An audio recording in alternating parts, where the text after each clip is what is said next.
most people are taught that desire is a problem, that it's something to be fought, something to be resisted or suppressed. But what if desire is not the enemy? So what if instead it's a misunderstood doorway to the infinite? In Tantra, we don't deny desire, and in Advaita Vedanta, we don't follow it. But in both paths, there is a silent understanding that desire in its purest form is a longing to return to our true self. So desire, or kama, K-A-M-A, kama, is one of the most powerful forces in human life. It moves everything from relationships to creativity to spiritual seeking. So in Tantra, kama isn't seen as sin. It's Shakti. It's raw. It's primordial energy. This raw primordial energy, right? The very power of life. But it's blind. Without direction, it blinds us. It pulls the mind outward into grasping, into addiction, into identification, into suffering. And Advaita Vedanta sees desire as rooted in ignorance, avidya. We desire objects, people, experiences, because we think that we are incomplete on some level. Even we'll hide that from ourselves and say, that's not the reason why I do this. But if we look deeper into this and really contemplate it, we see that we are doing these things out of this thought that we are incomplete on some level. But we're not incomplete. The self lacks nothing. It's already full. So, and by self, I'm referring to Atman. So desire from the Vedantic lens is a symptom of forgetfulness. But here's the revelation with this. Both Tantra and Vedanta agree that desire, when it's rightly understood, can be a ladder, not to more fulfillment, but to freedom, or moksha. This is where the paths diverge in form, but unite in essence here. Tantra teaches that we do not suppress our desire, that we work with it, that we channel it, that we raise it, and through mantra, breath, restraint, sacred movement, kirtan, and we let desire rise inward, not outward. So that same energy that craves pleasure can be turned into the fire of meditation. And this same longing that aches for union with another can become a silent prayer for union within the source itself. And Advaita says, just watch, be the witness, see through the desirer, not by force, but by clarity, with clarity. And when we observe desire without being caught in it, something shifts. The wave collapses. What remains is just stillness, the infinite.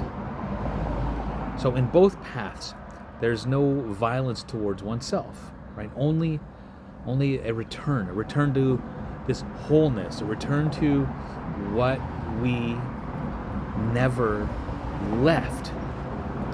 And there is one bridge between kama and moksha that both Tantra and Vedanta honor, and this is bhakti. Bhakti is devotion. So bhakti, it's not sentimental. It's not emotionalism. True bhakti is the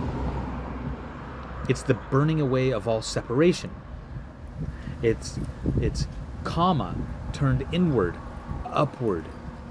And when we feel deeply for the beloved, whether as Shiva, Krishna, the Divine Mother, or simply as the unknown, something purifies. the same heart that once ached for union with form begins to dissolve into the formless. So Tantra teaches this through a ritual, mantra, mudra, and Vedanta teaches this through surrender. This is also involved in Tantra, the surrender, self-inquiry, the quiet breaking or dissolving of the ego through a personal and subjective approach, which is not dogmatic.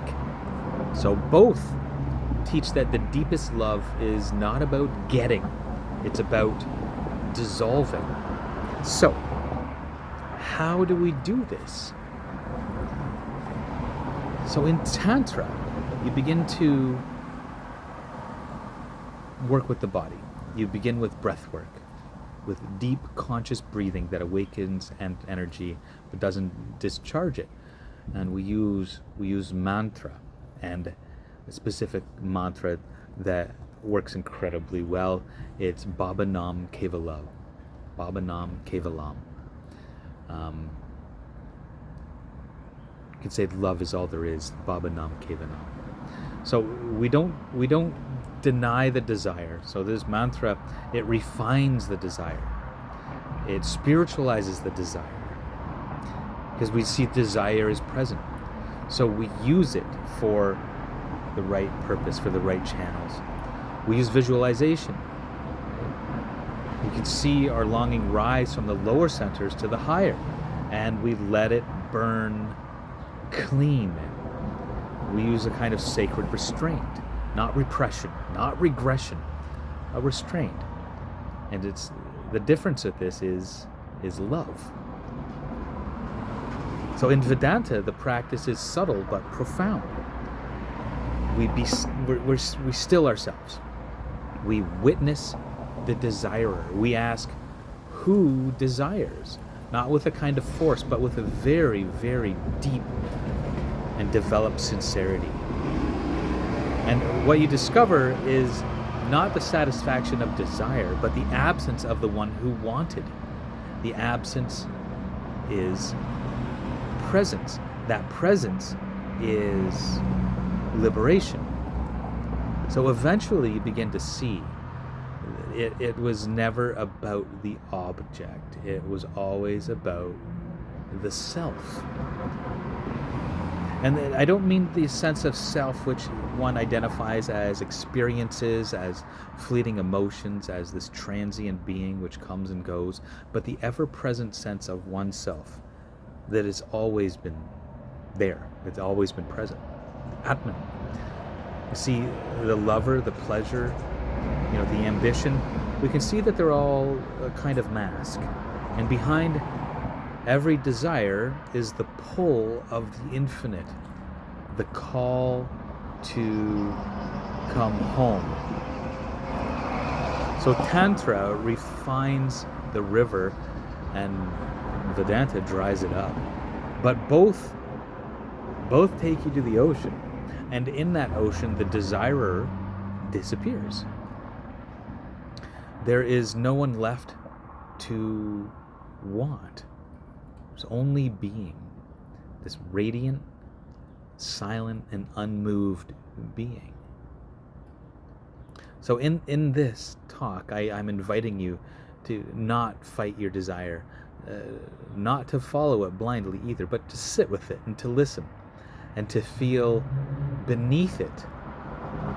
We have to let our longing become sacred and let our passion become a kind of prayer, and we let ourselves be drawn beyond ourselves into that which cannot be named, into that which is always present, it's always here, and into the infinite which you already are.